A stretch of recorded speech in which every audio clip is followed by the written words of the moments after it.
ప్రయాణికులకు భారతీయ రైల్వే భారీ షాక్ ఇచ్చింది. టికెట్ ధరలు పెంచుతూ ఉత్తర్వులు జారీ చేసింది. ప్రయాణికులకు అందిస్తున్న సౌకర్యాలను దృష్టిలో ఉంచుకుని ఛార్జీల్లో సవరణలు చేసినట్లు రైల్వే శాఖ వెల్లడించింది. సబర్బన్ నెలవారీ టికెట్ ఛార్జీల్లో ఎలాంటి పెంపు లేదు. ఆర్డినరీ రైల్లో 215 కిలోమీటర్ల కంటే తక్కువ దూరం ప్రయాణించే వారికి సైతం ఎలాంటి ఛార్జీలు పెంచలేదు. 215 కిలోమీటర్ల కంటే ఎక్కువ దూరం వెళ్లే వారికి కిలోమీటర్కు 1 పైసా చొప్పున పెంచింది. మెయిల్ లేదా ఎక్స్ప్రెస్ ఏసీ, నాన్ ఏసీ రైళ్లలో కిలోమీటర్కు 2 పైసల చొప్పున ధరలు అధికం చేసింది. ఇక నాన్ ఏసీ ట్రైన్లో 500 కిలోమీటర్ల దూరం ప్రయాణించే వారు అదనంగా 10 రూపాయలు చెల్లించాల్సి ఉంటుందని రైల్వే శాఖ పేర్కొంది. ఈ పెంచిన ధరలు డిసెంబర్ 26 నుంచి అమల్లోకి రానున్నాయి. న్యూ ఇయర్, సంక్రాంతి పండుగలు ఉండటంతో ప్రయాణికులపై భారం పడనుంది.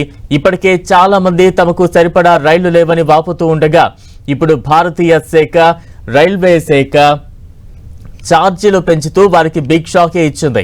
ప్రస్తుతం రైల్వే శాఖ తీసుకొచ్చిన ఈ మార్పులతో ఏటా 600 కోట్ల రూపాయల మేర అదనపు ఆదాయం సమకూరుతుందని ఆ శాఖ అధికారులు అంచనా వేస్తున్నారు.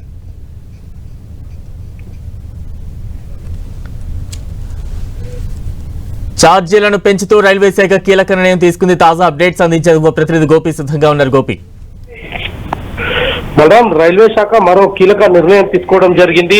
ఈ రైల్వే శాఖ ఇది ఈ రోజు నిజంగానే ట్విస్ట్ అని చెప్పుకోవచ్చు. ఎందుకంటే ఇటు సంక్రాంతి, న్యూ ఇయర్, అదేవిధంగా క్రిస్మస్, ఈ పండుగలంతా కూడా వరుసగా ఉండడంతో ప్రయాణికులంతా కూడా ఎక్కువగా రైళ్ల ప్రయాణానికి ఆసక్తి చూపిస్తూ ఉంటారు. అటువంటిది ఛార్జీల పెంపుతోటి రైల్వే శాఖ ఇటు ప్రయాణికుల పైన కొంత భారాన్ని పెంచనుంది. అయితే ఇది డిసెంబర్ 26 నుంచి అమల్లోకి వస్తుంది అంటూ కూడా చెప్పడం జరిగింది. అయితే ప్రయాణాలు చేయడానికి ఇటు సౌకర్యంగా ఉండడము, దూర ప్రయాణాలకు సంబంధించి కావచ్చు, ఇటు బస్సుల్లో కానీ కార్లలో కానీ వెళ్తే కొంత వాళ్ళ సౌకర్యంగా ఉండకపోవడంతో ఎక్కువ మంది కూడా రైల్వే ప్రయాణం పైనే ఆసక్తి చూపిస్తూ ఉంటారు. మరి ఇప్పటికే ఈ భారతీయ రైల్వేకి సంబంధించి అనేక రూట్స్ లో కూడా సరైన ఇంకా సీట్స్ పెంచాలంటూ కూడా విజ్ఞప్తులు వస్తున్నప్పటికీ ఇప్పుడు ఛార్జీలు పెంచడం అనేది డిసెంబర్ 26 నుంచి ఈ యొక్క కొత్త ఛార్జీలు కూడా అమల్లోకి వస్తాయంటూ కూడా చెప్పడం జరిగింది.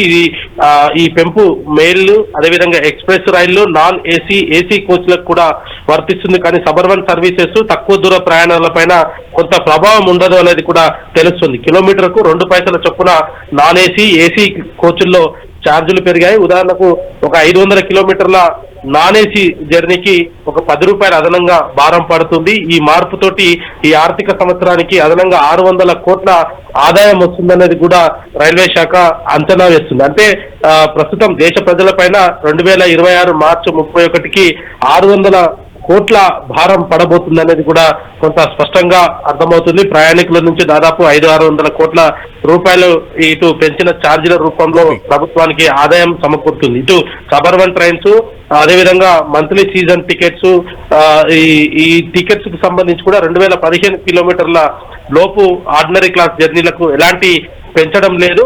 ఇది రోజువారీ ప్రయాణికులకు కొంత ఉపశమనం అని చెప్పొచ్చు. కానీ లాంగ్ జర్నీలు చేసే వారికి మాత్రం ఖచ్చితంగా ఇది భారం పడుతుంది. షార్ట్ జర్నీలకు పెంపు లేదు. కానీ ఇటు లాంగ్ జర్నీలకు సంబంధించి 500 కిలోమీటర్లు దాటితే కనుక వాళ్ళకు ఈ పెంచిన ఛార్జీలు వర్తిస్తాయి. 2026 డిసెంబర్ 26 నుంచి ఈ యొక్క పెంచిన ఛార్జీలు అయితే అమల్లోకి వస్తాయనేది మాత్రం కొంత రైల్వే శాఖ చెప్తున్నప్పటికీ ప్రయాణికులు మాత్రం దీంతో కొంత ఆలోచనలో ఉండే. ఇప్పటికే రైల్వే శాఖకు సంబంధించి ఫెసిలిటీస్ కి సంబంధించి కావచ్చు, లేదా సీట్లకు సంబంధించి ఏదైతే బుకింగ్ ఓపెన్ అయిన సెకండ్లలోనే ఈ యొక్క ట్రైన్ టికెట్స్ అంతా కూడా, రిజర్వేషన్ అంతా కూడా పూర్తి అవుతూ వెయిటింగ్ లిస్ట్ లోకి వస్తూ అనేక మంది కస్టమర్లు రైల్వే శాఖకు ఈ సీట్ల పెంపు పైన కూడా ఇప్పటికే విజ్ఞప్తులు చేస్తున్నప్పటికీ ప్రయాణికులకు విజ్ఞప్తి కంటే ఇటు ఛార్జీలు పెంచడంతో కొంత ఇబ్బందులు తలెత్తే అవకాశాలు కనపడుతున్నాయి. అయితే మరి దీంతో ఇటు లాంగ్ డిస్టెన్స్ కు రైల్వే శాఖ దీనిపైన ఇంకొకసారి పునరాలోచించుకోవాలని కూడా ప్రయాణికులు కోరుతున్నారు. లేదా జనవరి తర్వాత, అంటే వచ్చే ఆర్థిక సంవత్సరం తర్వాత అయినా సరే ఈ యొక్క ఛార్జీలు పెంచాలి. కానీ సడన్ గా ఇలా పెంచడం ఏంటి అంటూ కూడా కొంత ప్రయాణికులు చెప్తున్న పరిస్థితి కనపడుతుంది. కానీ రైల్వే శాఖ మాత్రం ఇటు ఖర్చులను నియంత్రిస్తూ సేఫ్టీ, అదేవిధంగా ఎఫర్డబుల్ ట్రావెల్స్ ను అందిస్తామంటూ కూడా ఇప్పటికే ప్రకటించడం జరిగింది. మరి దీంతో ఈ ఆదాయం సర్వీసుల మెరుగుదలకు ఉపయోగపడుతుంది అనేది కూడా రైల్వే శాఖ కొంత ఆశాభావాన్ని వ్యక్తం చేసింది. ఇటీవల వందే భారత్ లాంటివి వచ్చిన తర్వాత రైల్వేకి గణనీయంగా ఆదాయం పెరగడం జరిగింది.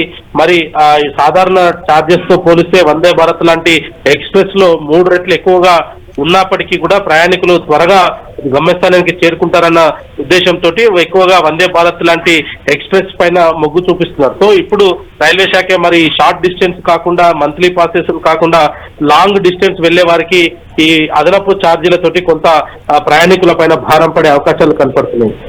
Right, thank you Gopi.